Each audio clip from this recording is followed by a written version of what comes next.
How's it going, David? Hi, Nachiketa. I'm sure you've seen the video, or if you haven't, I hope you will see it soon, about the British Koran in Egypt. Yes, and it's a shocking story of the British involvement and the spread of the Quran and Islam in Egypt. Now, I'm going to send you a map, and in this map, what you will see is the French and the Italians. Well, the French territories will focus on them today in Africa, and the nearest countries to France are Morocco, Algeria, and Tunisia. And then as you go further south, there is French West Africa. And this is the colonial territory where the French were said to have ruled.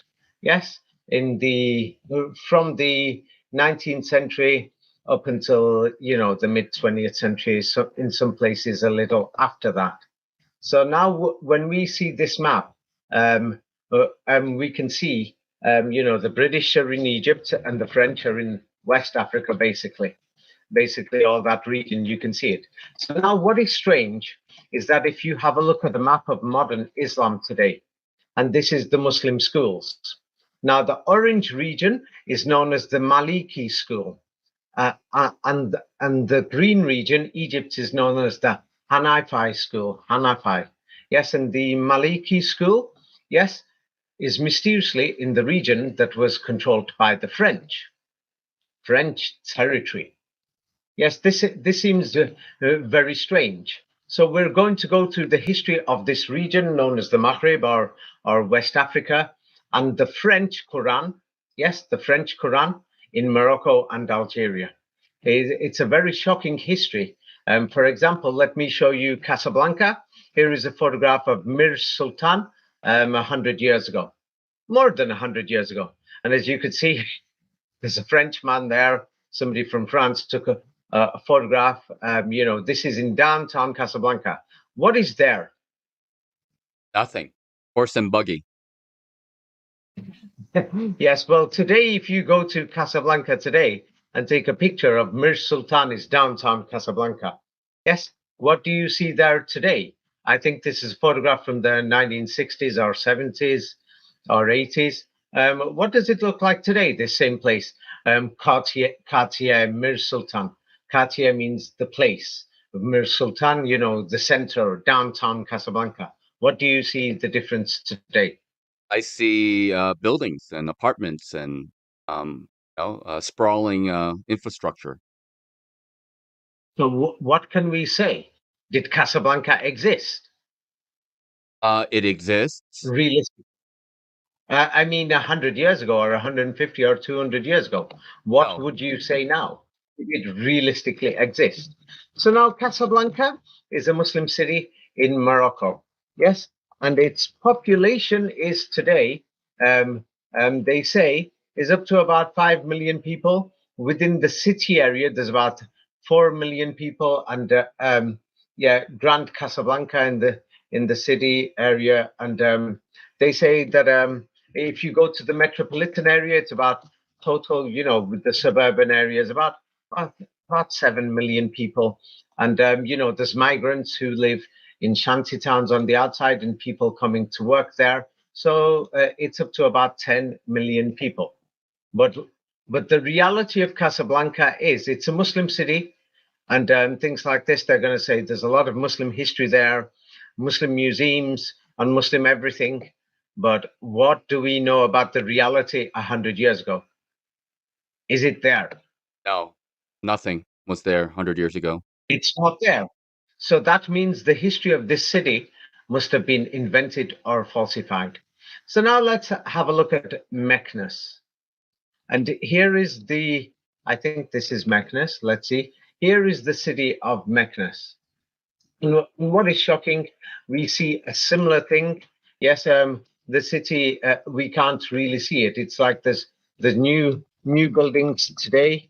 Can you new buildings at that time, as if they've been just built? Can you see it? Yes. This is like 100 years ago. What do you exactly see in that city? I see a crowd of people, kind of an open street and some walls. You think they've been there for centuries? Do those buildings look old to you? No, they look pretty new to me. So the thing is, of course, they're going to tell us Meknes has got, 1,000-year history or something like this. But we can see that basically nothing there. The people have just arrived. So if we look at Meknes today, it's very shocking. Here is, you could see that last picture. And what do you see in Meknes today? It looks like a sprawling metropolis, with a lot of buildings, lights. Yes, it's like it's an amazing place, beautiful place, thousands of people. It's probably got a population of around 1 million people. And the Meknes Fez region, yes, has got about 5 million people in the region with Fez. Yes, and the city itself, the downtown area, it's got about 500,000 people.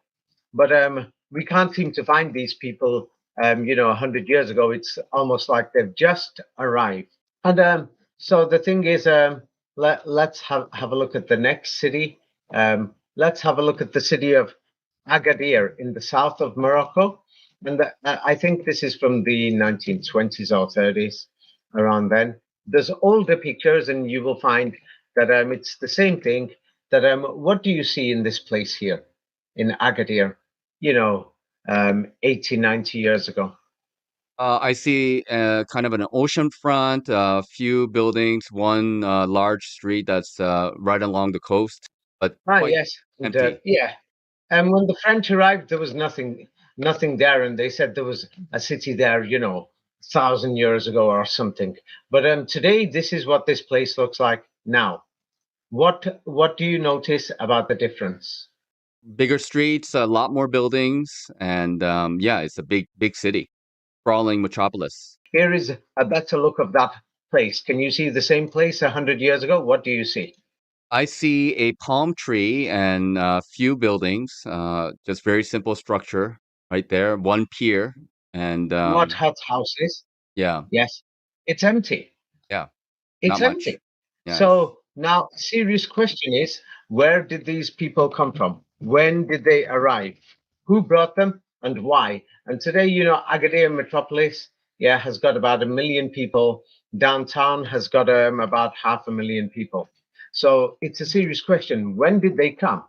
And we are told that Morocco is a historical country. Yes, with thousands of years of history, and Islam has got, they've got ancient manuscripts of the Quran, 1,000 years old, things like this.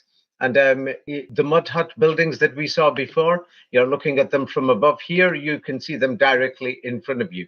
What do you see? What do they look like? How long have these people lived here? If the buildings look like that. In fact, I'll send it to you a bit enlarged.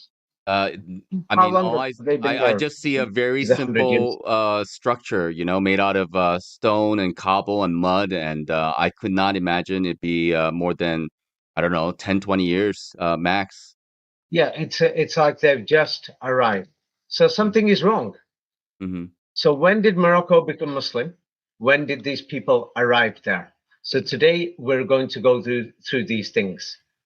So now the French ruled Morocco, Algeria, Tunisia, Mali, Mauritania, Chad, and all these places, all of West Africa, basically, apart, and the British, and they both, worked together. Who controlled the education system in Morocco? You could read the first sentence of that. Until 1962, the French colonial administration dominated education. Ah, the French controlled the education system? That's a little strange.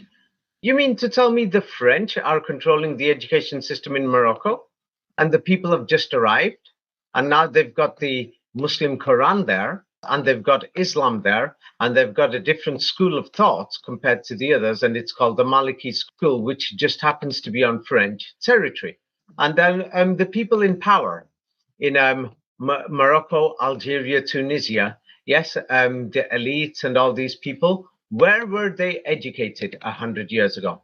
Yes, the French took people to educate them. Who were these people who wanted to, set up countries like Morocco, Algeria, and Tunisia.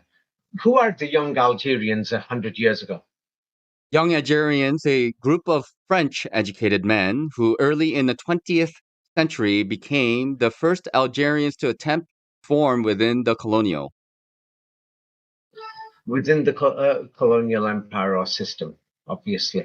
Yes, so that's Algeria. Yes, so they were French educated, the elite or the people who the French trained. Now let's go next door to Tunisia. Who are the young Tunisians? Let's see. Tunisian national movement in 1907. The Young Tunisians Party was formed by Bashir Safar, the party which consisted mainly of middle class French educated Tunisians. Ah, so now we can see the elite and the educated people in Morocco, Algeria, and Tunisia.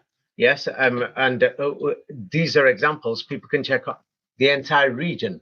Yes, they can read the entire region and they can ask people. That's why I told people to go to the mosques and they can ask people, and they will tell you, hey, those people. They were Arabs, the young Tunisians, young Algerians, mysteriously. That's what we call them today, and they were educated by the French. Yes, and these are the people in power today. Here is just an example of a private message somebody sent me from Algeria. It's because I ask people everywhere. And let's have a look. What does this person say about their village in Algeria? What people were doing 50, 60 years ago in Algeria? In my village in Nigeria, people weren't praying. They knew how to pray and the Quran and were Muslim.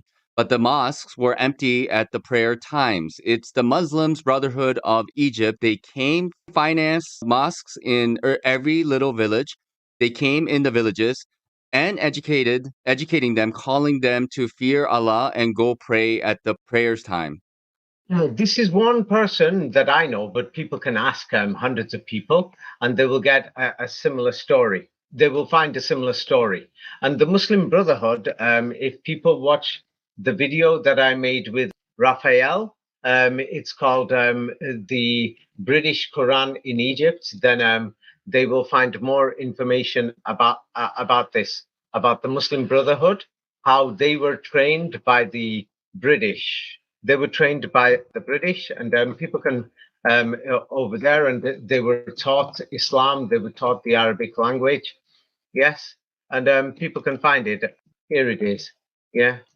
If you want, upload it on your channel too, then people could see the background to this, and they could see it. This video. This is what they've got to find: the British Quran. Yes, and so these people came from there, from Egypt. Yes, after the 1940s, 50s, 60s, and they came and they're spreading Islam. So why were they doing this? And another thing is, many people don't know, but we'll go through it. Here is an example of the Qurans that were used widely in Morocco, Algeria, and Tunisia in the 1990s, 1980s, in our century in the first 10 years. Now, many different printing. But here is an example. If anybody could read it, they will find that there's differences. They will find that there's differences between these Qurans and things like this. And for example, it's like we're going to go through this in a minute. It's like there's a suspicious Quran called the Gold Quran, which is in Turkey. But before the 19th chapter, all the chapters are missing. For the Gold Quran, read the first paragraph. Turkey has acknowledged that Johns Hopkins had no role in removal of the Gold Koran from the library in Istanbul or from Turkey, which occurred at an unknown time between inventories taken in 1756 and 1951. Turkey also acknowledges that Johns Hopkins has no knowledge of how the manuscript came to be in the United States. Ah, yes, it's just before 19 chapters that's in the United States, which is very suspicious. When we look at these manuscripts, the thing is not the oral Quran. The manuscripts, they've got differences, whoever wrote them. Like, for example, the Warsh, it says Al-Azina in the, this is in the, Morocco, Algeria, Tunisia Quran. that was widespread printed, 20, 30 years ago. And the Egyptian Quran, widespread printed in the 1970s and 80s, it says Walazina. And here it says Alazina. And the thing is, what we see is that the Istanbul Gold Quran, which is the first 19 chapters, before that is in America. The Warsh Quran has the same spelling like the Turkish Quran. So the Morocco, Algeria, Tunisia Quran has a lot of similarities in spelling with the Turkish Quran, but the Egyptian one's totally different.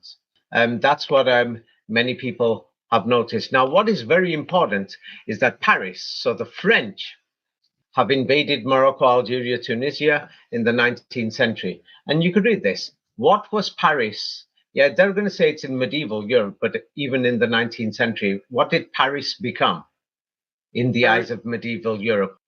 Paris became, in the eyes of medieval Europe, a new Jerusalem. Yes, that's simply it. Paris was the new Jerusalem, or the city of Islam, Jerusalem, Jerusalem. It was the city of Salam or Islam. This is very important. So I explained more about this in the video of the British Quran in Egypt, that the French went to attack Moscow, or the city of the mosque, but the people weren't there. And then mysteriously, yes, in 1870, Paris just gets blown up. And the photographic evidence and many of these things are in that video, and people can find it. 1870, and the Central European forces, like the Germans and many others and their allies, they invaded and they just blew up Paris and the French cities. They must have been really angry. It was during the Napoleonic century, three Napoleons, Napoleon the First, Second, Third, etc. So now, when we look through the history of the entire region, it's like it's very strange that we can clearly see, this French-controlled territory. Yes, here is a map that shows it more, and it shows the French color. West Africa. That school is the Maliki school. Can you see it? Yes. Sunni Maliki. Mhm. And then the British territory, yes, in India and in Egypt and what they occupied in the Levant, Pakistan, is the Hanafi school. Can you see it? Hanafi and the Mhm. Malik. Or maybe that's Malachi. It depends how you wish to pronounce it.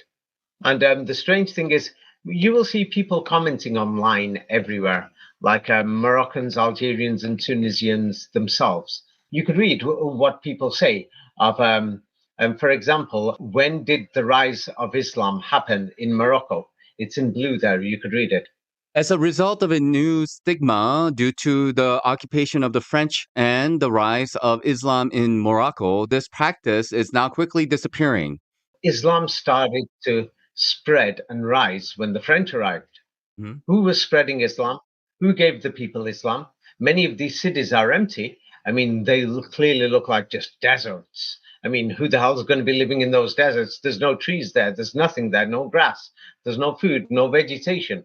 Where did the people come from? These are serious questions. If we can understand that, then we will understand where we came from, because it's a serious question. In Europe, America, in the Far East, we are asking, where did we come from? How did we learn these languages? How did we get these religions? So many practices in the country that people would call pagan or other things disappeared mysteriously after the French arrived. Then people are going to quote books and saying Islamic imperialism, Arabs came out of the desert. But if anybody watches, the previous videos we did, and other things, you could see Saudi Arabia was half naked, and they don't seem to have Islam either, Mhm. and things like this. So they don't seem to have either Islam either, and the Quran or this current French system.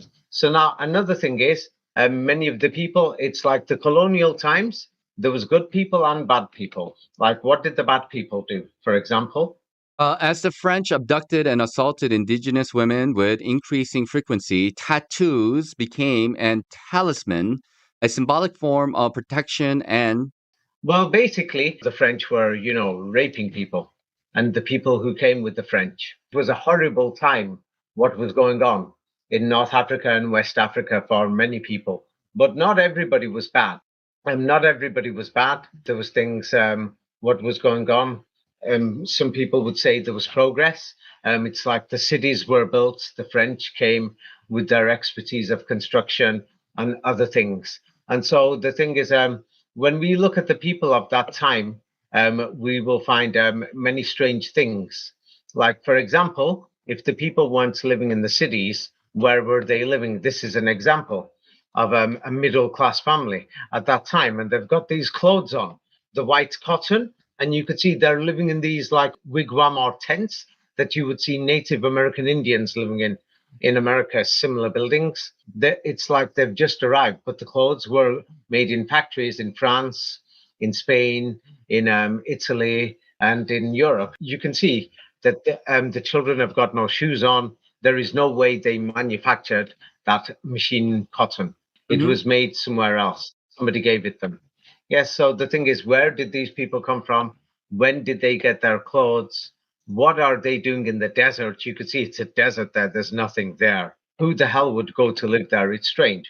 So by the 1950s and 60s, the people who were living in the cities, now the French and the Europeans built the cities, and then many of the natives came to live in the cities. And so what happened? The French failure?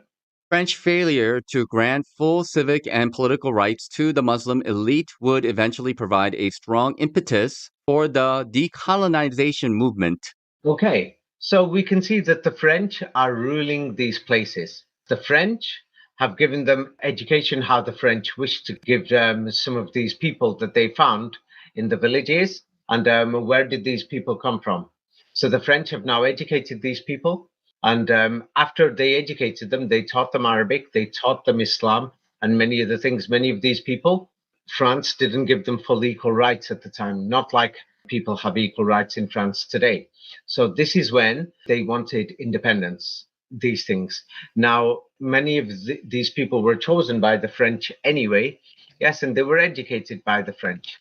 So the more we look at the region, we see that there is something wrong. So when we look at the region, it's like, for example, the French and the Jesuits, the Masons and other people, they came from Europe.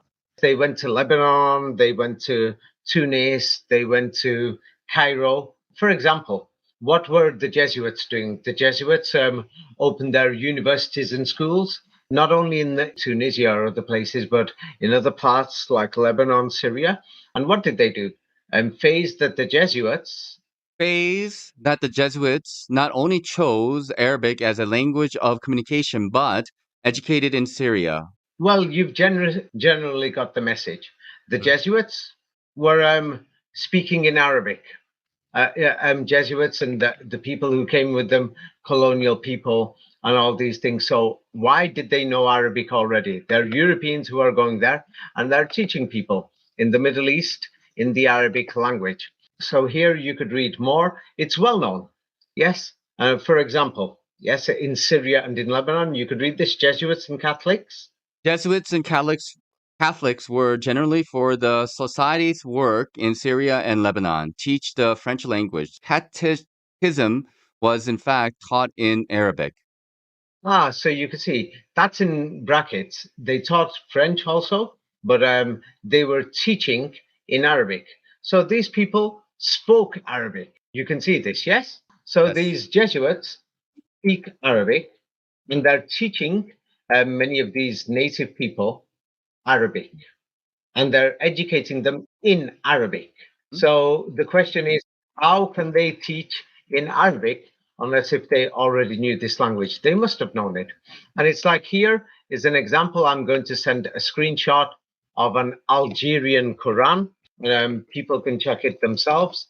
And here, when you see in these manuscripts that were printed in Europe today, the machines made in Europe now print many of these Qurans in the local areas. But here you will see even the Allah system symbol. I mean, not the system, the way the symbol is done. It looks like a symbol. Who invented the symbol Allah? And then I put two things in a red circle to show an example of that they've actually added extra words and extra symbols, Arabic letters in a sentence. This is supposed to be Bismillah Rahmani Rahim, but it's written in this manuscript Bismillah Al Rahman Al Rahim. It's like compared to the oral Quran, it's a totally different word. Now, why would somebody change the words in the manuscripts? This is also in the Cairo Quran, not just the Tunis Quran or Algerian Quran. I mean, somebody has done this so that when the oral Quran disappears, yes, people will be learning from these manuscripts. It's in the Arabic alphabet. If anybody asks an Arab, they will tell them, hey, I can read it if they've learned the language. And the thing is, there's extra symbols there. Who added them? Why? And why were the Jesuits and other people teaching in Arabic? And then if we went to Morocco, Algeria, Tunisia, Mali, Mauritania, Chad, and what do we know about the Arabic language? This is from a Muslim foundation, Hidayah Foundation. It used in the Yes. Quran and in the holy books of Islam, no one speaks classical Arabic as a native, nor is it used for conversation. Nobody speaks Arabic. So who took Arabic to this region and when? And they don't speak it today. So why could these Europeans, such as the Jesuits, know how to speak Arabic 100 years ago? This shows that Arabic came from Europe. Even to this day, Moroccans, Algerians, Tunisians, they don't speak Arabic. They learn it in school. You see? You can see this, yes? Yes, And yes. isn't it suspicious? Would you not find it suspicious that a language that they don't speak, but the Jesuits, and Hmm. they can speak this language? Is this not absolutely suspicious? Very much. Highly suspicious. Yes. If they don't speak this language, of course, they don't know this alphabet. So the Jesuits are coming along, they're opening schools, and the Europeans and other people, and they're educating these people. What the hell is going on? Can somebody tell me, please? What do you think is going on? Is it suspicious? Well, my suspicion is that the language is introduced to the local population. There's kind of a displacement of the population, and people moved over somehow to the Northern Africa region, and the Jesuits and the different colonial governments established the education system and the language.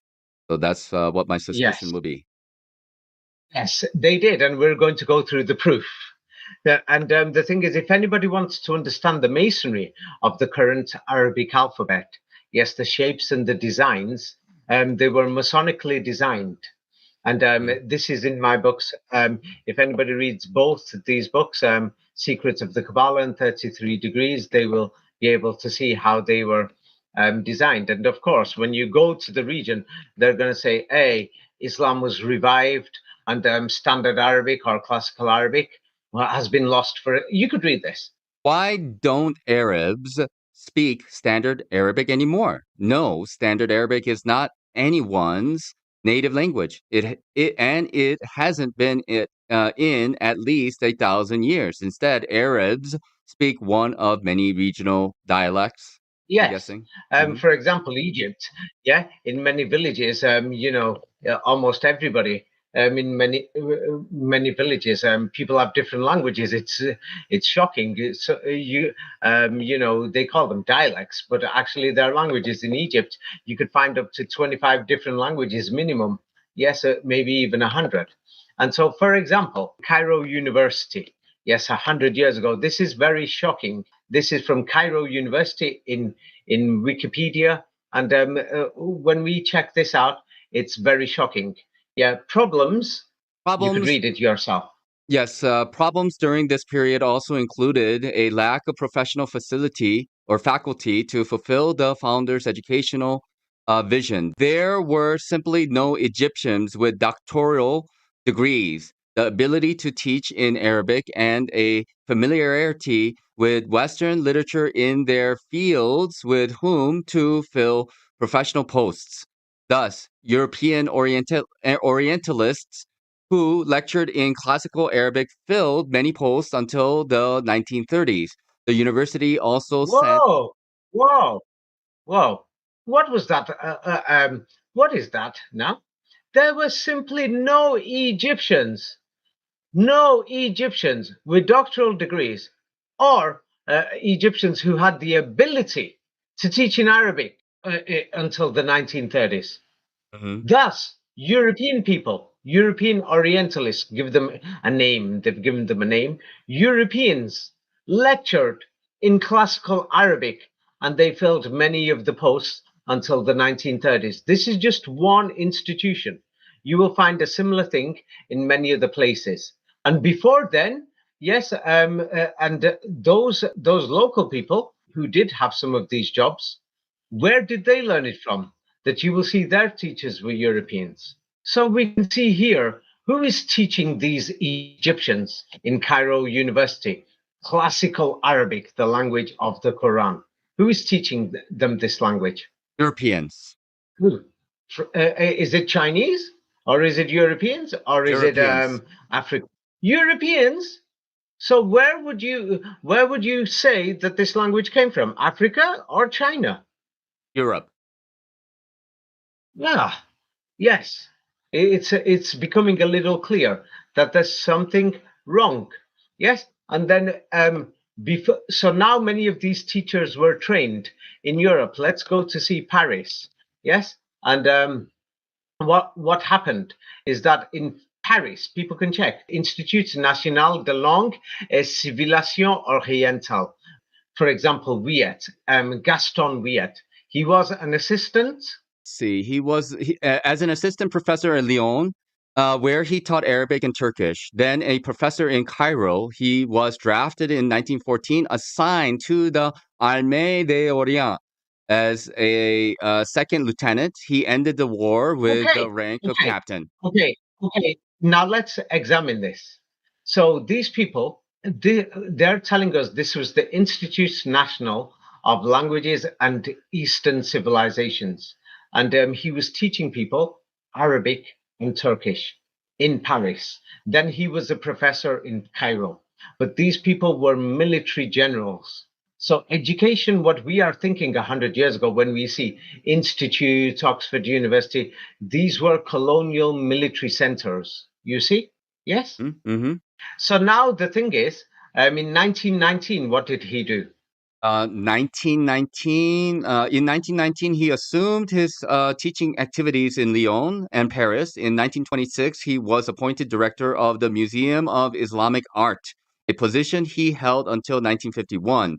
He wrote 14 of the 35 volumes of the catalog of the museum, of which he did much to enrich the collections, particularly in the areas of items of furniture and Okay.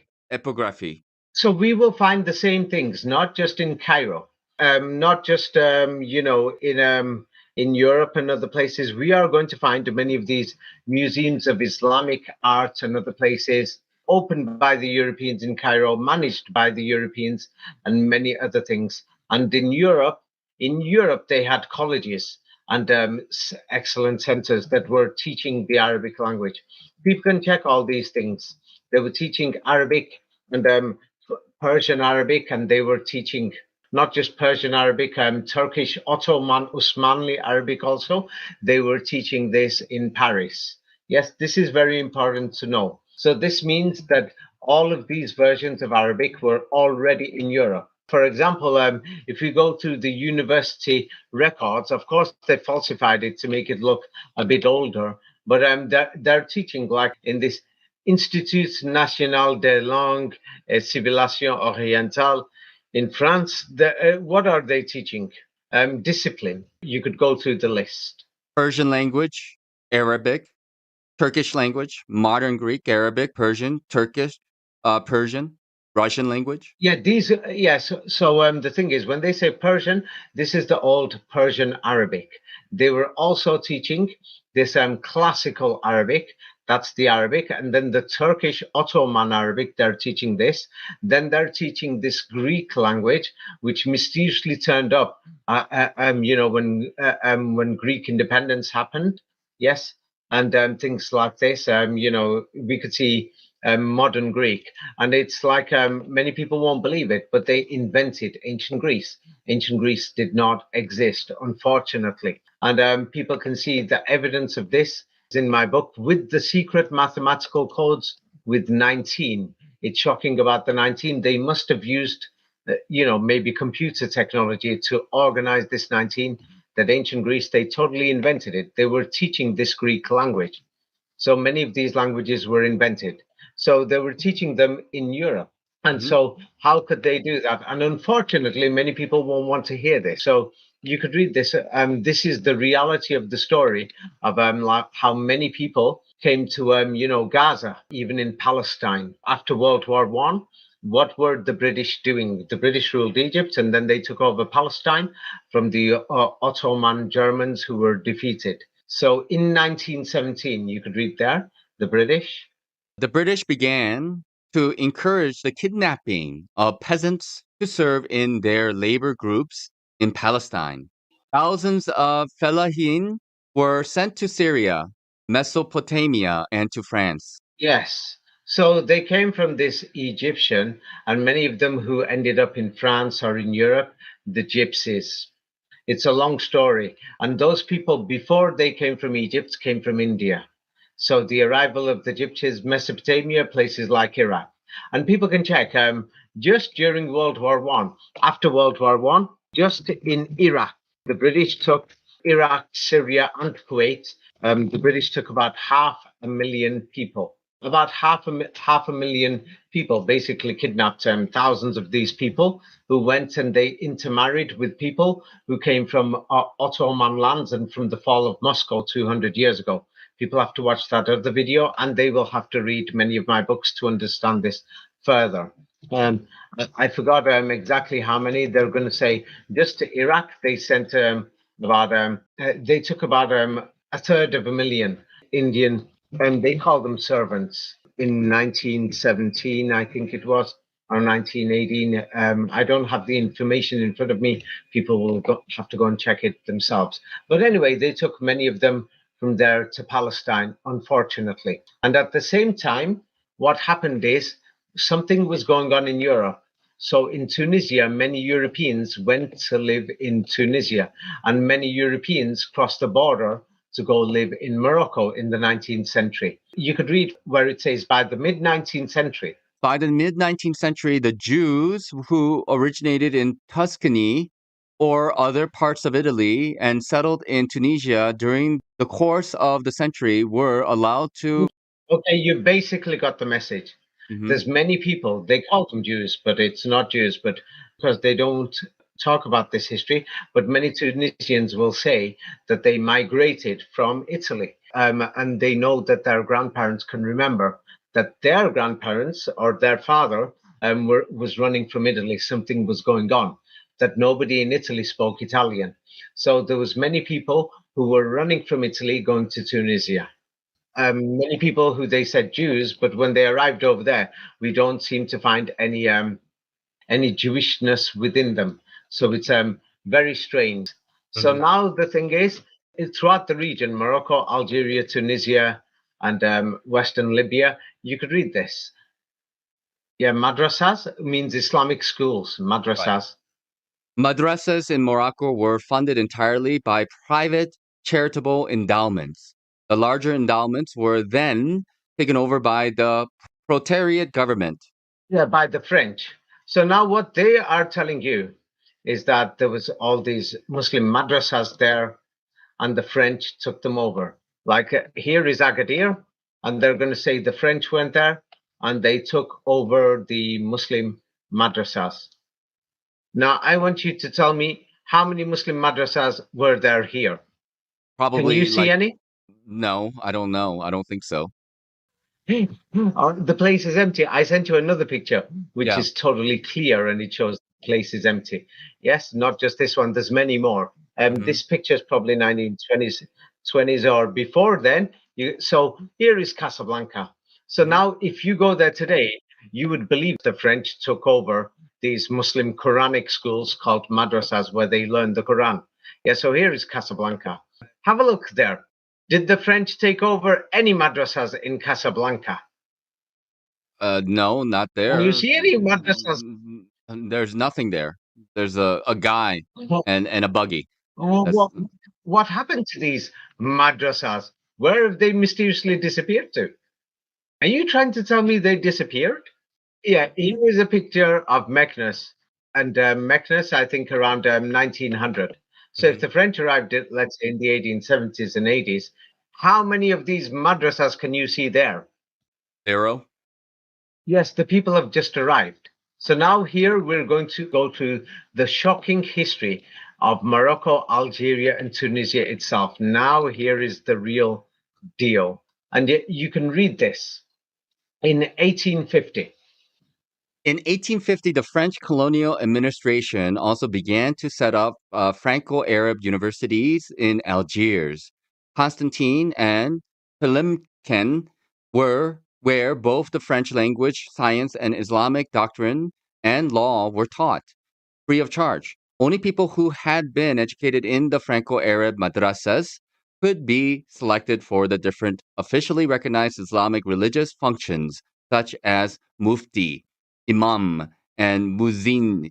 The colonial administration not only sought to control the nomination of Muslim religious personnel, it also controlled the sermons in the official mosques. In addition, the French looked for support from selected Sufi orders and confraternities. Those who agreed to cooperate were given authority and privileges, including, for example, a sponsored pilgrimage to Mecca. The French also became involved in the upkeep of mosques, though in a very unforthcoming way between 1830 and 1860. Five new mosques were built in Algerian cities, which was far from being sufficient to compensate for the mosques that had been destroyed during the French conquests. Based on the inventory of the total mosques in French, decided to classify only 78 mosques as buildings that deserve to be preserved, whereas 1494 mosques were left to be worshippers to maintain. Okay, so now the thing is, we can smell the lies in history that many of these cities, can you see, did they even exist No, 150 years? no, So there's no cities there. If there is no cities there, yes. So now in downtown Casablanca, I challenge anybody. Bring me your proof. How many mosques are there here? How many mosques can you see there? I just zero, want you to tell me. zero. So now let's look at the reality. The French opened up these universities to teach Arabic. That's why they're called Franco-Arabic, but because the French opened them. Yes, in Algiers, in Constantine, in Tlemcen. And they taught French also. These universities and schools are doing the same thing. And they were teaching Islamic doctrine and Islamic law. You know what the Quran says? It was basic Islam at the time. They just opened up. Yeah. And they were teaching it free, trying to bring people in. And Hmm. so these people who were taught in the Franco-Arab madrasas, yeah, they basically opened these madrasas. These people, then when they taught these people Arabic, they're teaching them Arabic, they're teaching them how to memorize this Quran. They brought this Quran, they brought this Arabic language. Nobody to this day, even now, they can't speak this Arabic language. They're still learning in these same schools because when they became independent, today it's called Algerian School, and the buildings have been modernized and updated. So the French trained these people to become muftis, imams, and other people. You see? Hmm. So they selected everything. They built the mosques, and they're going to say, yeah, there was mosques here before. Now they're going to say that there was Sufis or Bektash in Turkish. Yes, Bektash societies and other things. Now that's a totally different matter. That's a totally different thing. But another thing is, especially after the 1910s, 1920s, 1930s, the French were paying for people free to go to Mecca and Medina. Yes, to go to Hajj over there. And the French maintained the mosques, they financed them all. And so the 1830s to the 1860s was the beginning. Five new mosques. Or before then, we can't seem to realistically find anything else. They were building mosques, they were training people to learn Arabic, and they were teaching them the Quran. And the local people, they'll tell you everywhere, we couldn't speak Arabic or anything and things like this. That if you go to Morocco, Algeria, Tunisia, Libya, it's the same thing, Mali, Mauritania, Chad. And what they will say is that even today, you could read it yourself. Even today, about half of the population speaks Berber still. Moroccan, Dar Ija is basically the format of the Berber languages with mainly Arabic. but also French. They claim it's got a mixture of Arabic, yes. So that's why up to about half of the meanings, I've said this before, yes, of the Arabic Quran have now got mixed together with these dialects and these dictionaries. But what we can see is that the French are coming over, yes, I'm teaching them. And if people are going to imagine these schools, they're imagining something modern. Believe me, it's not something modern or anything that people can imagine. In fact, let's go through a few of these schools and we'll have a look at them. Like, for example, here is a jewel, what they call Franco Arab school in Al Jadida. I think they were teaching them Judaism there. You could read it at the bottom because they call it Franco Arab and people are imagining a school. So, what is this? École Arab? I cannot read it. École Arabe Français. Arabe Okay. Français. Hmm. At the bottom, professor, élève d'école arabe français. That's what it means by Franco-Arab. These Ah. pictures are describing these. So when somebody reads it, they're going to think it's something professional, Franco-Arab school. No, these pictures show the reality. It's like it's just, this is a photograph from 1912. And you could see the teacher there, or if it's a Jewish school, it would be like a rabbi, yes, and it would be an imam, but these people were trained by the French. And so the reality is, this is what these schools were like. Now, it's not just there. The Europeans opened similar schools everywhere. Yes, so this one is in Al Jadida. It's Franco Arabic school. And if people want to know more details about the school, some people have written about it. Many people, like, for example, in January 1907, Al Jadida port became under French control. The Franco-Arabic school was opened there. They're teaching Arabic there. And the thing is, when you look at these teachers, you could see they're not exactly really teachers. And similar schools, the Europeans opened up in other sides of the world. Like here, you will see this is supposed to be Siwan Mission Day School in Bihar in India. Yes, and you will see on the right-hand side, they're teaching them, yes, in some schools they're teaching Christianity, some they're teaching Hinduism, some they're teaching Islam, and you will see, yeah, they've got mosque hats there, but it's a missionary school, yeah, and other things. They've got mosque hats, and you can see the European colonial teachers there. Yes, you could see it. So now I'm going to show an example of a Franco-Arab school. Yes, here is another one 100 years ago in Morocco, in Mazagan. Yes, and you could see there's one of the local Arabs, maybe he's Jewish or maybe he's Muslim, I forgot which this school is itself. And the French trained these teachers, and then that's what they did. They educated these people. So it looks like somebody's going to turn around and say, and you could see the European teacher is, or the colonial master is standing there, and he's making sure that, the person who they trained is now training these young children. And Hmm. these young children and all these other people, they're living in houses like this, that you Hmm. could see that there was no schools or anything before the Europeans came.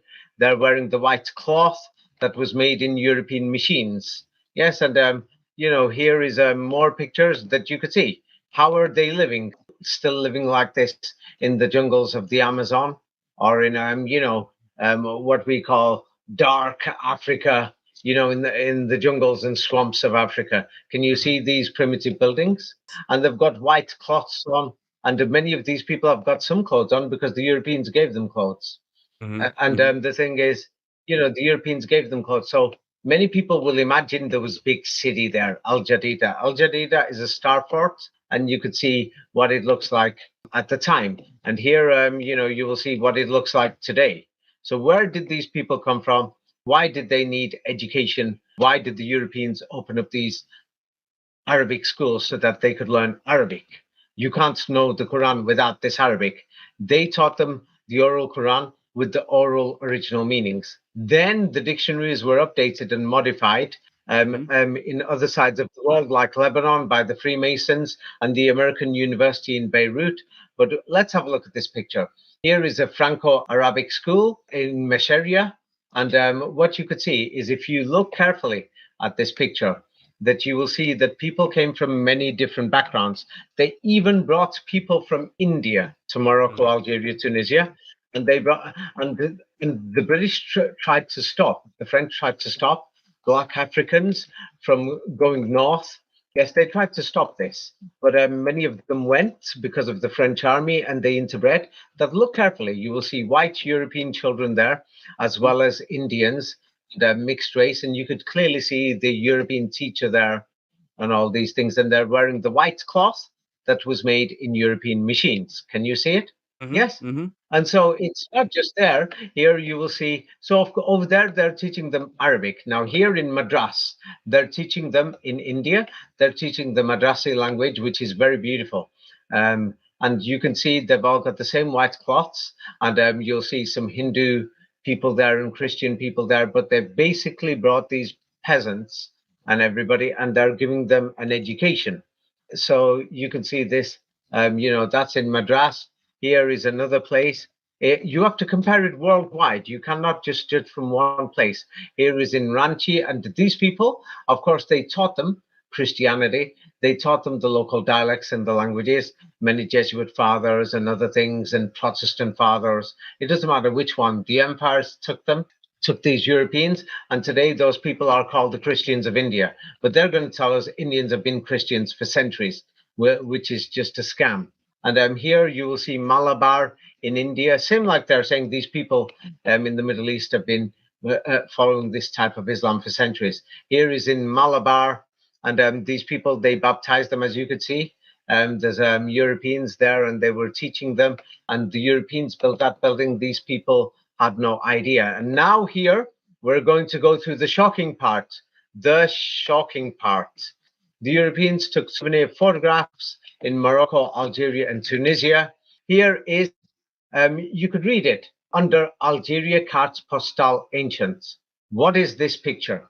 Un école coranique. Yes, une école coranique. This is a Quranic school Mm-hmm. in 1905 in Jazair, in Algeria. In Jazair. Jazair is how it's pronounced. And you've got the Europeans. They've gone there and they've opened these Quranic schools. Soon we will have a look at the faces of these teachers, and many of these teachers are people who they taught themselves. First, they taught them in the cities, in Constanza, Algiers, and in Tlemcen. They opened these centers, and then those people who became teachers, they sent them out to all the villages. And the thing is, so what they did is they sent these people, and these are now the Quranic schools of how to memorize the Quran, and they're taught the original meanings of the Quran, the oral Quran. And they're being taught standard Arabic, like A, B, C, D, E, F, G. Now, in Arabic, it goes Alif, Ba, Ta, Sa, Jim, Ha, Ka. Yes. So what they did is they opened these schools, madrasas. And in Tlemcen, here is the one that the Franco-Arabic school where they're teaching them Arabic and these other things. Here is, it says madrasa. And you could read it.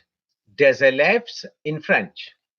Les élèves de la madrasa de Tlemcen au début Tlemcen. du Tlemcen au début du Okay, it's difficult. It's difficult. But yes. basically, here is the madrasa of Tlemcen, the Franco-Arabic school that the French opened, in the beginning of the 20th century. And they brought these people, and you could see these people are in rags, and they're slowly training them in Arabic and in the Quran. Now, those people, this is a city, and the French opened it, and those students, when they grow up, they went out to the villages. The French sent them out to go and teach the village people Arabic and the Quran. Now, when we look at how many of the local people lived, many of them were actually naked. You could find the naked pictures online. I'm not posting them here. And many of them, they came from India after the Suez Canal. The French brought them for construction of these Stafford cities like Algiers and Oran. But this is how the people live. As you can see, they clearly cannot read and write. And the white cloth they've got there was made in machines.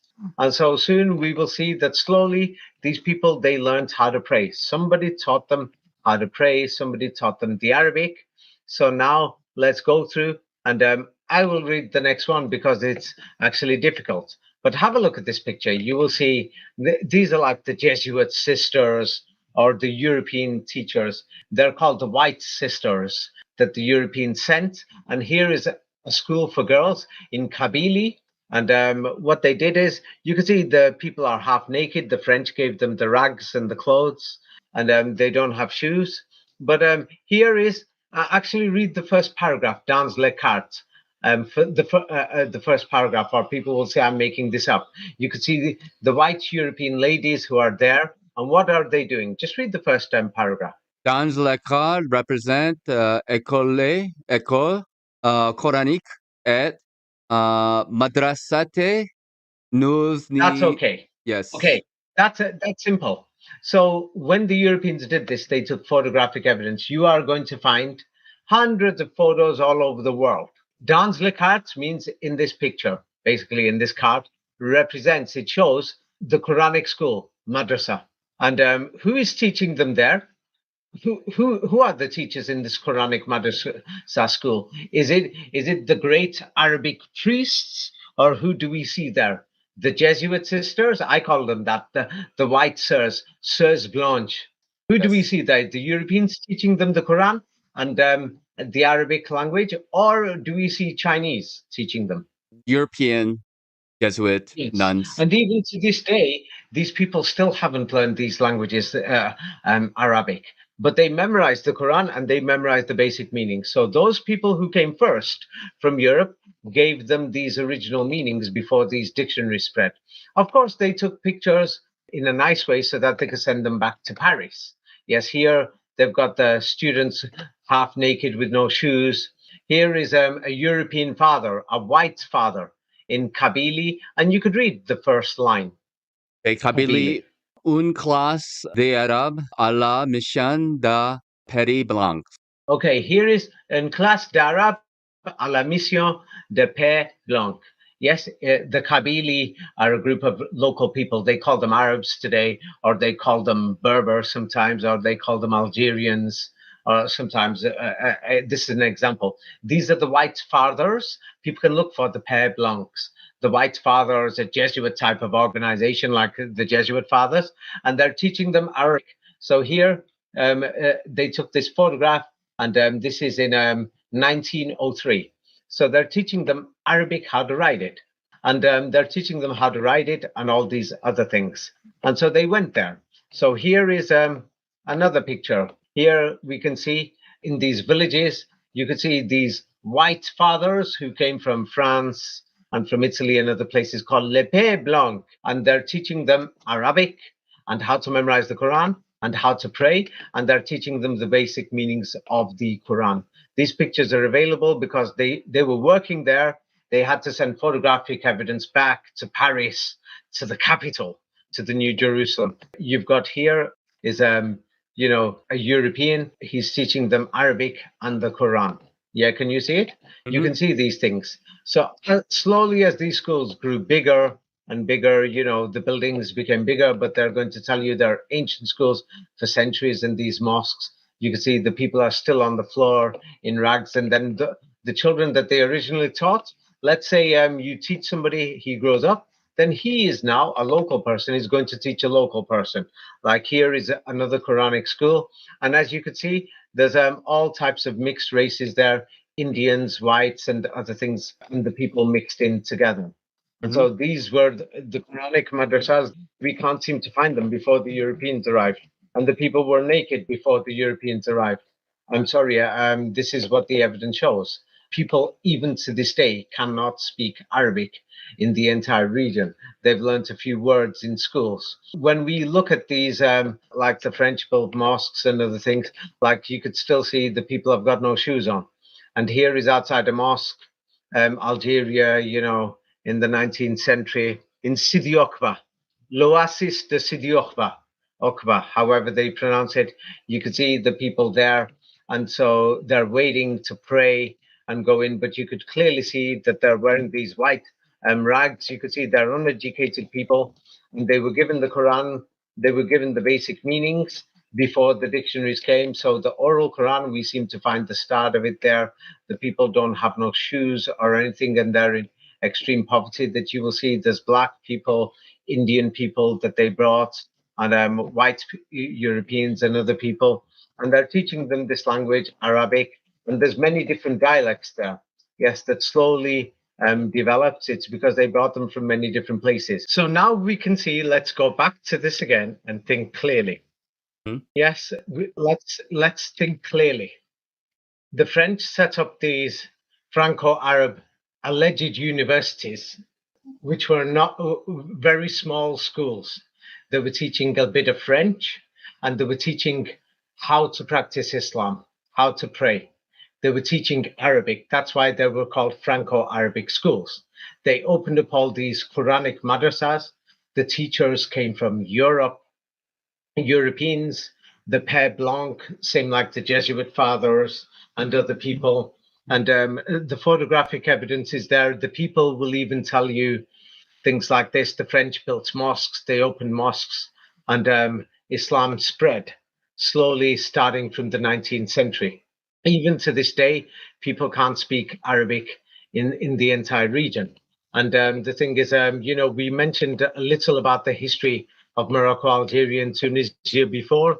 And yeah, people have left their comments.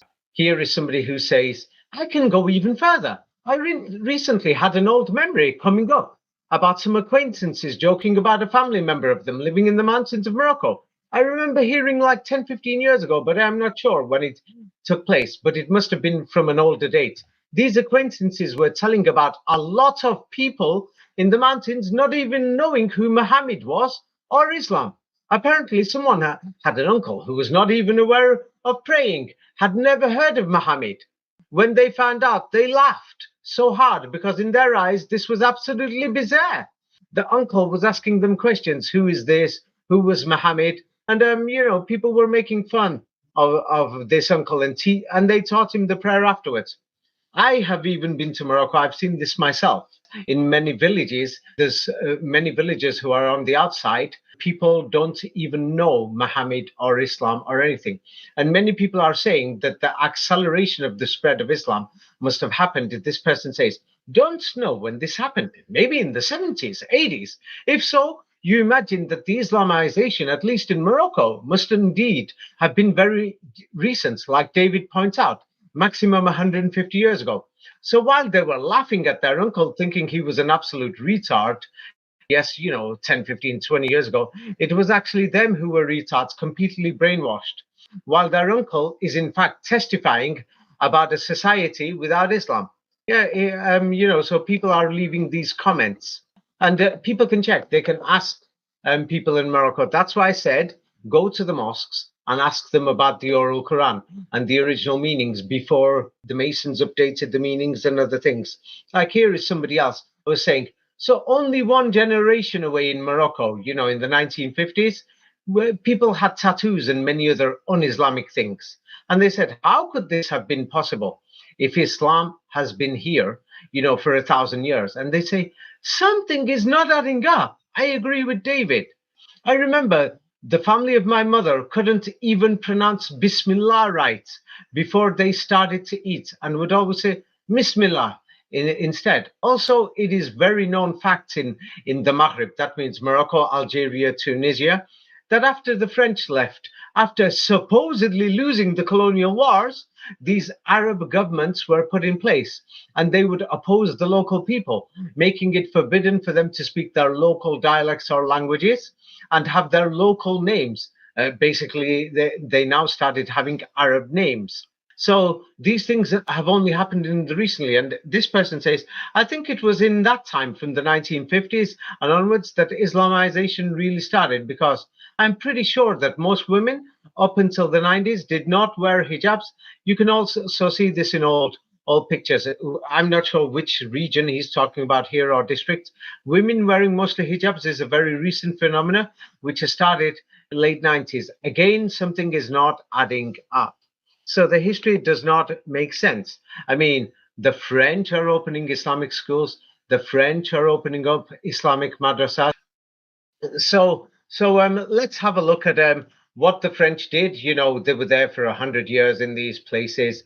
And of course, let's have a look at first there was small schools, 10, 20 students, then they built buildings and everything's you could read this, the first paragraph. French education, given its restricted accessibility and its assimilationist nature, further fragmented the colonized. Students discovered that even their Muslim instructors believed that French values and institutions ensured genuine progress. Colonial curricula taught Arabic, the sacred language of the Koran, as a foreign language, though there were some important educational initiatives from World War II. By 1954, more than 90% of the colonized were illiterate, and only 1 out of 10 Muslim children attended primary school. Okay, these primary schools were originally madrasas or Quran schools. Some of them didn't even have a building.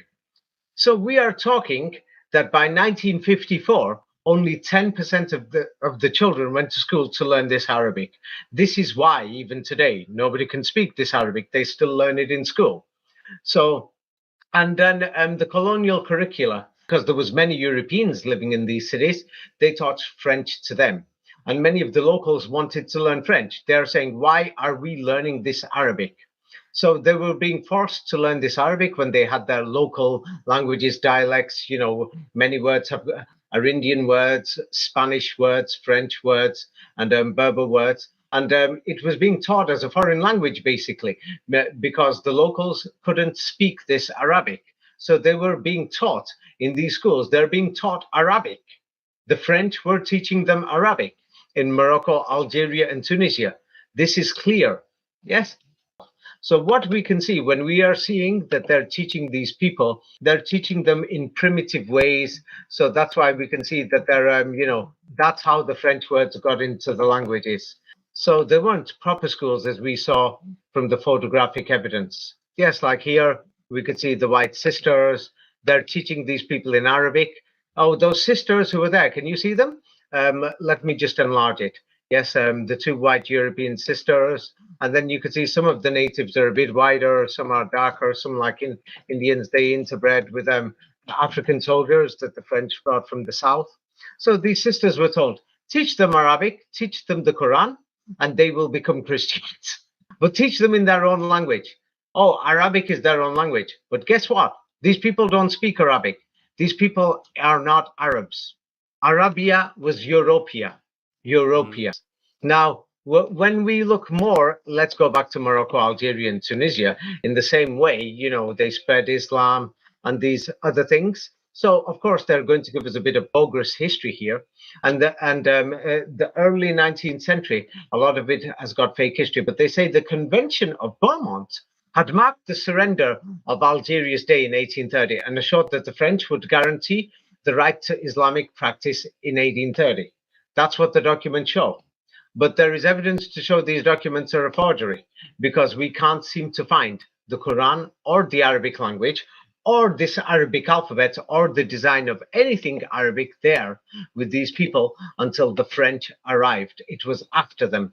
And then it didn't even pick up very well until the 20th century. It's like we've only got a handful of people only at the beginning of the 20th century who had become like, who'd got to know this Arabic. It was like the elites and all these other people. And the masonry of this current Arabic alphabet, it's not the same as the Arabic that was used in Osmanli Arabic or in Northern Europe. And a lot of it has been masonically designed and invented. This is more in my book, 33 Degrees and Secrets of Kabbalah. It's actually shocking what we can see in the symbols. But back to the last page, and what we see is that the Christian missionaries, many Christians wanted to bring Christianity to these people. But the colonial administrators are saying we are going to respect indigenous languages in their religion. So, and then they're saying we're going to teach them Islam. But the reality is we can't seem to find this Islam there whatsoever, or this Arabic language or anything. And even today, and you could read the second paragraph. The French, however, also thought to gain control over Islam. The officers of the Bureau Arab, or regional administrative bureaus, which informed and advised the colonial administrators were given complete authority over all matters touching on Islam. Yes, basically, yes. They are trying to tell us Islam was there before, so was Arabic and all these things. But the reality is, the French controlled all the matters, everything to do with Islam, the language, the customs of Islam, of how to pray in Islam, and everything.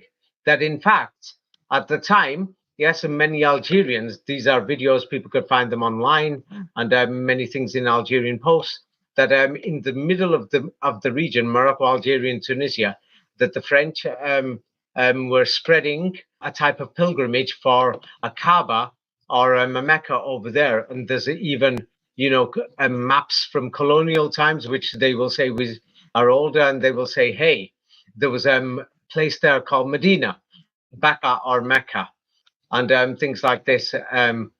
So you will find this in the maps, and the place was known from these maps, Barbaria, but the French basically published these maps and other things we can see. So, and many people have said that this history is there. Same like the British on the other side, and there's Mecca, and then there was the Russians and the fall of Moscow and the other Kaaba.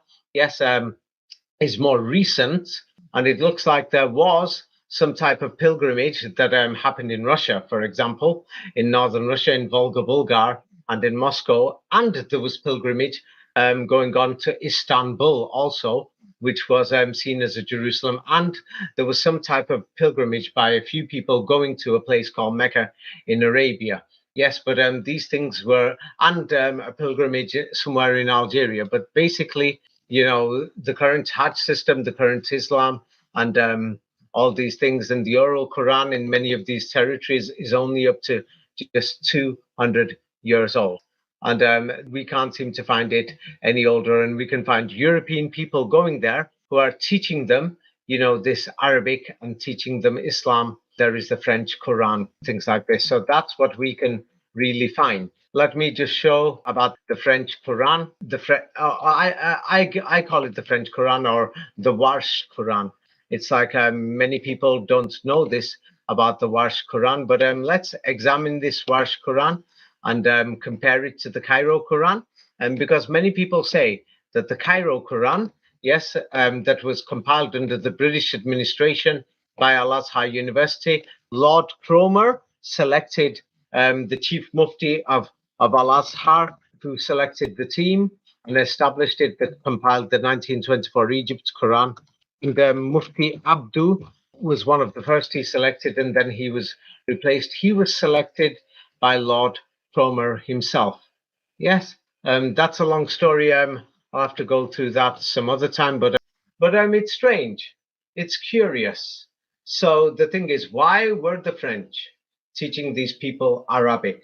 Why were the French teaching them how to pray Islamically? Why were the French giving them clothes made in French factories? Why were they paying for all this? Why were they building mosques for people who they could have just used as slaves and peasants? They didn't need to teach them anything. They didn't need to teach them the Arabic alphabet and language, or French, or anything. They could have just left them there as poor people and everything. Why were many of these cities empty? Why were many people leaving Europe? All of this shows that Islam and the Quran came from Europe. And this is France today we're talking about. I spoke about what happened in Egypt with the British. That's Britain and the East India Company. Yes, next time maybe I will talk about what happened in Indonesia and that region with the Dutch and the spread of Islam. But what we can see is that the oral Quran, Europeans are spreading this. Why? And they've falsified the history.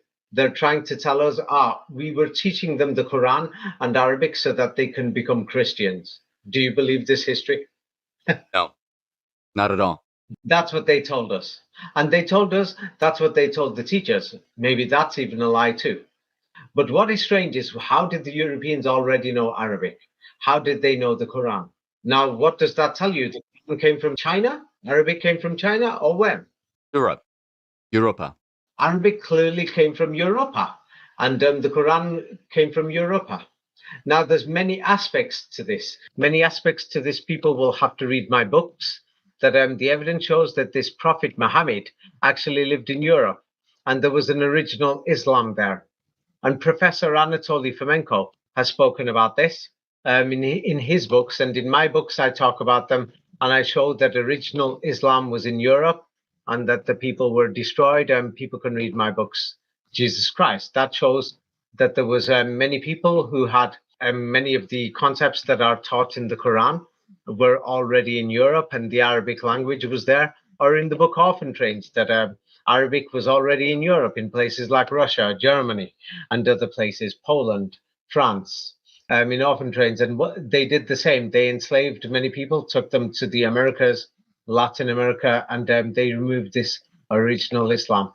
The Crusades did not happen at all in Europe. The Crusades was between Muslims and the Vatican. And the white Europeans were actually Muslims, many of them, and Prophet Muhammad came from Europe. Like we did a video on Arabia. You noticed the place was naked. Yes, Hmm. people didn't even know Arabic. 1950, 85% didn't even know the Quran or Arabic or anything. Do you think this Prophet Muhammad came from these people and he lived in a desert where there's nothing there and the people are running around half naked in 1950? Does this No, sound like real history or like a fraud? fraud. Definitely a fraud. Yeah, it's a fraud. And then, in my book, Skulls and Bones, I show how the Vatican invaded Western Europe and from there went towards the east. Yes, and the history of France has been totally falsified. And we've got lots of skulls and bones in France. And if people want to check, and the history of Napoleon Bonaparte and why he went to Moscow and everything, the history of Napoleon has been falsified. Something is totally wrong. And Hmm. then Paris got blown up in 1870. So it's like the people in power in Paris must have changed around 1870. And Hmm. this has got something to do with why the people in power in France have been promoting Islam, have been spreading this Arabic language, have been spreading the Quran. And the Hmm. thing is, more information is in my books. And then if people want to understand some of the secrets of the Kabbalah and Masonry, this is a bit more deep and advanced. It's going deep. If anybody is really interested to see how they invented these alphabets, languages, and other things and put Masonic symbols and signs in them, it's in my book, 33 Degrees and Secrets of the Kabbalah. But that's probably it. But as you could see, Morocco, Algeria, and Tunisia clearly were not Muslim. Yes, before the 19th century, and the majority of the people came from outside, from India, and from the black races in Africa, and from the white races in Europe. People came and they mixed together, and this is what why we have many different colors there even today. We can see this. And if people are going to ask about what about Islam in Mali, Mauritania, Chad, and Senegal, and all these other places and what's going on. Yes, we'll have to talk about Islam in West Africa next time, but that's shocking too.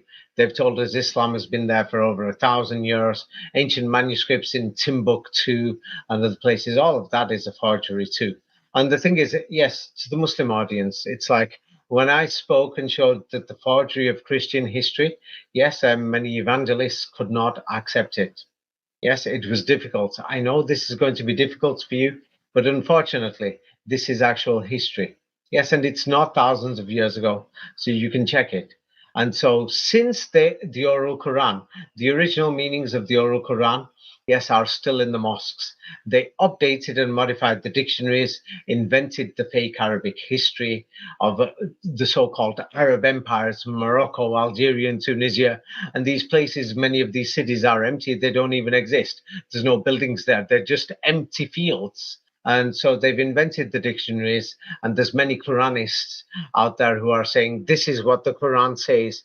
Unfortunately, I'm sorry, these dictionaries are forgeries. They were only made, in the 18th and 19th centuries in Europe. The first batch of dictionaries were made by the Jesuits, and they're people with the fake classical Arabic. The second batch was made in the early 20th century and updated in the late 19th century, called Standard Arabic, which gave updated meanings to the classical Arabic, and this is what people learn with the 10% difference. Then there is another Arabic, that's another story. Usmani Arabic, which has a lot of the original meanings from Northern Europe, but they give the simple meanings of the Quran anyway, which are the oral meanings that the French gave out. And people can find this in Turkish translations of the Quran. But many Quranists don't want to do that because they want to give their meanings to what the Quran are. Yeah, I'm sorry. Unfortunately, it's a fraud. Yes, these French dictionaries, English dictionaries. Yeah, so that's that. Yes, but unfortunately, it's difficult, but that's the history. I'm not on anybody's side. I'm not here to promote or criticize anybody. If you want to believe in something, you do it. This is not me saying anything. We can clearly see there's many more photographs. Many people were naked, and you can check some of the records of the French bringing slaves. They called them forced labor, bringing them from Egypt. And many of those people were brought by the East India Company from India and other Indian colonies throughout the Indian Ocean that the East India Company had. And there was the French sector in the East India Company, the Dutch sector, the British sector, the Spanish sector, the Portuguese sector. They brought them to Morocco, Algeria, Tunisia, and there were people who were running away to preserve original Islam. And the oral Quran from Spain and from France and from Italy. That's a totally different story. Now, that story is totally different. But what we are looking at here about the French involvement and the French Quran, which they call the Warsh, and the British Quran, which they call the Hafs, because these Qurans were compiled, authorized, and published with French machines and printed with French machines or British machines under British authority, which is a fact. And many people are now saying, yeah, this is what God's saying. It seems like many evangelists, no matter what, are going to say the Bible is the word of God, but the manuscripts came from the Vatican. So now many people are going to be saying this Egyptian Quran is the word of God, the British Hafs Quran or the Swash Quran from Morocco, Algeria, Tunisia is the word of God. But you can see many people are saying the oral Quran that we read in Algeria itself, it's not the same. Many of the words are different. And people in Egypt are saying the oral Quran in the Egyptian mosques are actually different. I've given examples of this in my book, 33 Degrees. I actually show where actually in the Egyptian Quran, the words are actually different compared to the oral Quran. But it's suspicious now. Yes, the oral Quran, many people are asking about the meanings. They were just simple. When these white fathers, I call them Jesuit fathers, and these other people in European colonial teachers are teaching them Arabic and the Quran. Of course, they've given the history that they were controlled by the Vatican, but I couldn't find this control. Now, the question is, who were these people? Who was the French Empire really? Who destroyed Paris in 1870? First, the French invaded Moscow in 1812. Now, when we look at Paris, 1870, and many French cities, we can clearly see that somebody blew France up. They blew Paris up. That somebody else has taken control of it. And then mysteriously after this, mysteriously after 1870, the French are teaching the Quran. The French are teaching Arabic. Don't you find this really suspicious? Very The siege of suspicious. Paris. Like when we see it, these weapons that they had in 1870. Look at the destruction here. It's Hmm. like somebody's totally destroyed this country. Something is wrong. And the thing is, the sky has been modified in many of these pictures. They've done put out parts and hid things, but you can totally see that France is a total disaster. There is something wrong that we can't make sense of this history. The thing is, and then mysteriously after this time, it was German principalities. The Ottoman German were allies, and after the fall of Moscow, after the French invaded Eastern Europe and Moscow, and it's so suspicious that Paris got blown up just afterwards. Like 50, 60 years later. That the amount of destruction is just a joke. I don't know how to show it. Let me find. There's a picture of an aerial view, but I'm not managing. People will have to find this themselves online because I'm just doing a quick search in Wikipedia. But Paris totally destroyed. I don't know how to describe it. There's so many pictures that people are going to find. They call it the Franco-Prussian War, by the way, or the German principalities. They came, and the history of that sounds like a joke. Also, I don't know what to say. If anybody wants to understand a bit more of the forgery, and there is something going on, in all these religions and everything, if they read these two books. I've made the Kabbalah and the 33rd degree very simple in these two books. Yeah, you could read hundreds of books and maybe you won't figure it out. I've put it in as clear as I can from there if anybody reads them. And by the way, my videos are about my books. So if somebody says David said this and David said that, that doesn't make sense. Yeah, read all my books. Yes, and if there is other things that they've not understood, I'm still writing more of the books because I haven't finished all the books. Yes, but if you haven't read these books and you're saying, hey, you said this and now you're saying this, it doesn't make sense. It's because, there's more information to come. It's like before you watched this video, you didn't even know that the French opened the mosques. The French were teaching them Arabic, and the people didn't even know this. And it's like I've not even shown the proof yet, but I will do later. That they brought Indians to Morocco, Algeria, and Tunisia, and they interbred Indians. Can you imagine this? It seemed like it's difficult to believe, but it seemed like they brought English people to Australia. They brought Germans to Australia, Russians to Australia. Many of them were orphans, and many of the people they say convicts. We don't. It doesn't make sense. They brought them, and it's so far away. It's hard to believe, but in reality, it's true. Mhm. Let's leave it at that. Now, thank you very much again for this conversation. Thank you again. Yes. Okay. Yes. I wish you have a very great day ahead of you. Thank you very much.